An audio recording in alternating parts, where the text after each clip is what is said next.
আগামী ৫ বছর জামাতের কর্মকাণ্ড কীরকম হবে সেটির উপরে নির্ভর করবে যে আগামী জাতীয় সংসদ নির্বাচনে জামাত কতটি আসন পাবে। আমার মনে হয় এক্ষেত্রে জামাত অত্যন্ত কৌশলী ভূমিকা পালন করবে।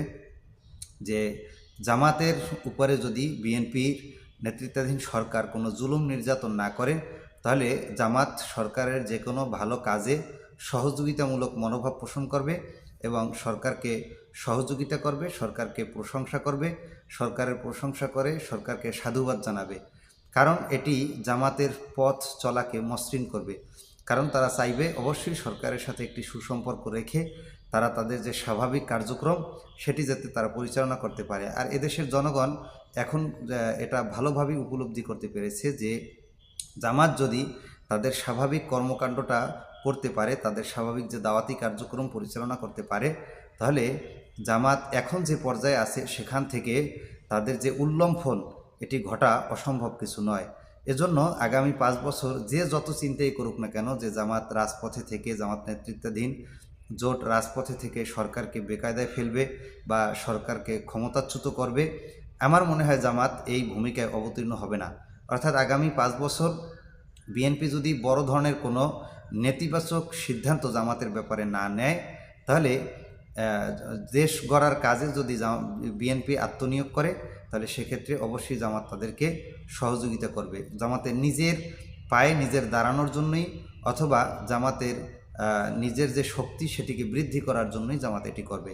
কারণ এই মুহূর্তে জনগণ কোনোভাবেই চাইবে না যে আগামী ৫ বছর বিএনপি সরকার পরিচালনা করতে গিয়ে আবার হোঁচট খাক। সাধারণ জনগণ এভাবে রাস্তায় নেমে আসবে না যে বিএনপিকে ক্ষমতাচ্যুত করতেই হবে।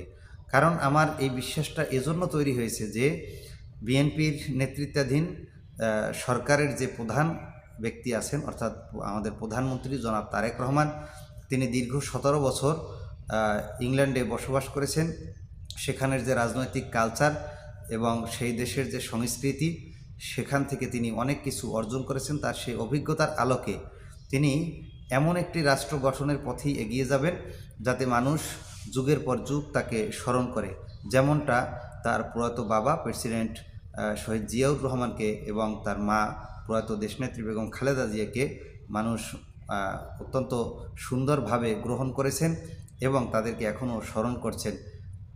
তো জনাব তারেক রহমানও তার পূর্বসূরি যারা আছেন তাদের মতোই ওই পথে হাঁটবেন এবং তিনি একটি গ্রহণযোগ্য ভাবমূর্তি তৈরি করতে সক্ষম হবেন, যার প্রমাণ আমরা ইতিমধ্যে দেখেছি যে তিনি এমন কিছু সিদ্ধান্ত নিয়েছেন যেটি যে কোনো রাজনৈতিক দল এবং সকল ধরনের জনসাধারণকেই আসলে এটি অত্যন্ত সন্তুষ্ট করেছে। তার এই পদক্ষেপগুলো অবশ্যই প্রশংসার দাবিদার এবং প্রশংসনীয়। এরকম আরও নিত্য নতুন যে সমস্ত প্রশংসনীয় কাজ বা উদ্যোগ নিলে জনগণ এবং রাজনৈতিক দলগুলোর তিনি বাহবা পাবেন, সেরকম উদ্যোগ তিনি নেবেন বলে আমি বিশ্বাস করি। এটি আমাদের দেশের জন্য যেমন ভালো, রাজনৈতিক দল হিসেবে বিএনপির জন্যও ভালো এবং জামাত ইসলামী সহ বিরোধী জোট যারা আছে তাদের জন্য এটি ভালো ফল বয়ে আনবে।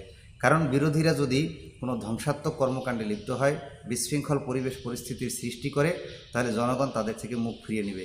জনগণ কোনোভাবেই চাইবে না যে আবার সেই পুরনো ধাঁচের যে বিরোধিতার জন্য বিরোধিতা করা সেটি করা। জনগণ অবশ্যই চাইবে জামাতসহ 11 দলীয় জোট শুধু বিরোধিতার জন্য বিরোধিতা করবে না, বরঞ্চ গঠনমূলক সমালোচনা করে সরকারকে একটি সুন্দর দেশ গঠনে সহযোগিতা করবে। এটি যদি তারা করতে পারেন, তাহলে জামাতের আগামী সংসদ নির্বাচনে, চতুর্দশ সংসদ নির্বাচনে আরও সাফল্যের সম্ভাবনা রয়েছে।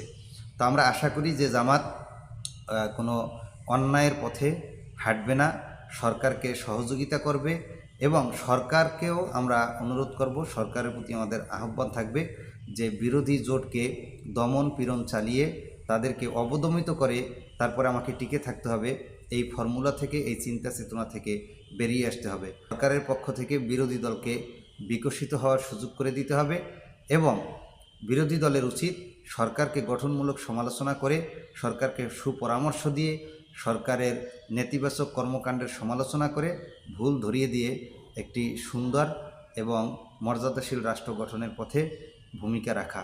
তাহলে বিরোধী দল এবং সরকারি দল উভয় দলই জনগণের কাছে তাদের ভাবমূর্তিকে উজ্জ্বল করতে পারবে এবং এটি তাদের পরবর্তী নির্বাচনে সাফল্যের জন্য গুরুত্বপূর্ণ ভূমিকা রাখবে। তো আমরা আশা করব যে আগামী 5 বছর জামাত তাদের পুরানো যে সাংস্কৃতিক কর্মকাণ্ড, পুরানো যে সমাজ সেবামূলক কর্মকাণ্ড এবং অন্যান্য যত ইতিবাচক কর্মকাণ্ড আছে সেগুলো আরও বেশি করার সুযোগ লাভ করে সেগুলো আরও বেশি জনগণের কল্যাণের জন্য করবে এবং তাদের জনগণের যে প্রত্যাশা সেটি তারা পূরণ করতে সক্ষম হবে। ধন্যবাদ সবাইকে। আসসালামু আলাইকুম।